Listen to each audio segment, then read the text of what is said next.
ಬಂಧುಗಳೇ, ಮಾಧ್ಯಮದ ಸ್ನೇಹಿತರೆ, ನಾನು 2 ದಿನ ಕೇರಳ ಪ್ರವಾಸ ಮಾಡಿ ಬಂದಿದ್ದೇನೆ. ನೆಕ್ಸ್ಟ್ 14ನೇ ತಾರೀಕು ಮತ್ತೆ ಕೇರಳಕ್ಕೆ ಹೋಗ್ತಾ ಇದ್ದೀನಿ. ಅದಾದ್ಮೇಲೆ ನಮ್ಮ ಎಲೆಕ್ಷನ್ಸ್ ಮುಗಿದ ಮೇಲೆ ತೆಲಂಗಾಣ, ಆಂಧ್ರ ಪ್ರದೇಶಕ್ಕೆ ನಮ್ಮ ನಾಮಿನೇಷನ್ಸ್ ಆದಮೇಲೆ ಹೋಗ್ತಾ ಇದ್ದೀವಿ.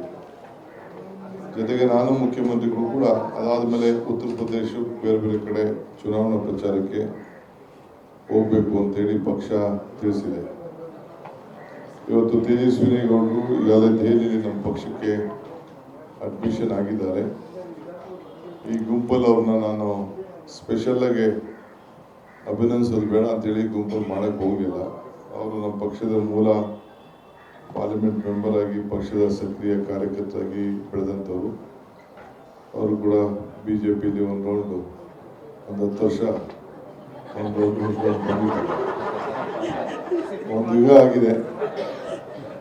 ನೆಕ್ಸ್ಟು ಕಾಂಗ್ರೆಸ್ ಪಾರ್ಟಿನೇ ಈ ದೇಶಕ್ಕೆ ಏನಾದ್ರು ಒಳ್ಳೇದಾಗೋದು ಅನ್ನೋದು ತೀರ್ಮಾನ ಮಾಡಿ ಅವರು ಕೂಡ ಹೋರಾಟ ಮಾಡ್ಕೊಂಡು ಬಂದಿದ್ದಾರೆ.